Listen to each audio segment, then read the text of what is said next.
नाज़रीन हेडलाइन से वठूं ब्रेकिंग न्यूज़ है अवां सां शेयर कई पिया। ज़िला इंतजामिया सचल ॻोठ वेझो क़ाइम ख़ानगी स्कूल के ॿीहर खोले छॾियो आहे। ब्रेकिंग न्यूज़ है कराची में अवां सां शेयर कई पिया। ज़िला इंतजामिया सचल ॻोठ वेझो क़ाइम ख़ानगी स्कूल के ॿीहर खोले छॾियो आहे। जॾहिं त दी हैरेक्स स्कूल के वॉशरूम में CCTV कैमराऊं हथ अचण बाद सील कयो वियो हो। तालीम खाते पारां स्कूल के डी सील करण जो चयो वियो हो। असिस्टेंट कमिश्नर नज़ीर अबड़ो जो इहो चवणु आहे। जॾहिं त असिस्टेंट कमिश्नर चए थो DC ॾखण आसिफ जान जी हिदायत के स्कूल के ॿीहर खोलियो वियो आहे।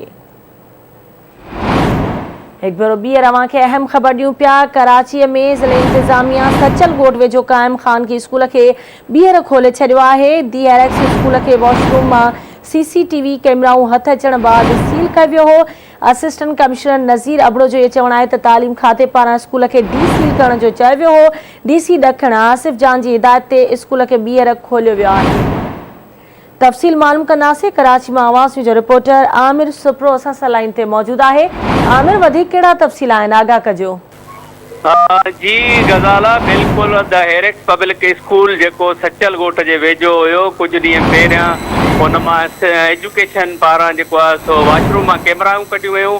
उन खां पोइ जेकी स्कूल इंतज़ामिया आई उन हिकिड़ो लेटरो लिखियो एजुकेशन ऑफिसरनि खे त हिन जी इंक्वायरी कई वञे ऐं बिल्कुलु अॼु उन जी इंक्वायरी कंप्लीट थी वई आहे ऐं एजुकेशन डिपार्टमेंट पारां हिकिड़ो लेटर जारी कयो वियो आहे त जेको हैरेक्स पब्लिक स्कूल आहे उनखे रीओपन कयो वञे। उन हवाले सां आसिफ जान सिद्दीकी पंहिंजा हुकुम ॾींदे असिस्टेंट कमिश्नर नज़ीर अहमद अबड़ो खे जेको आहे सो हिदायतूं कयूं जंहिं बाद द हैरेक्स पब्लिक स्कूल आहे उनखे उनखे रीओपन कयो वियो आहे।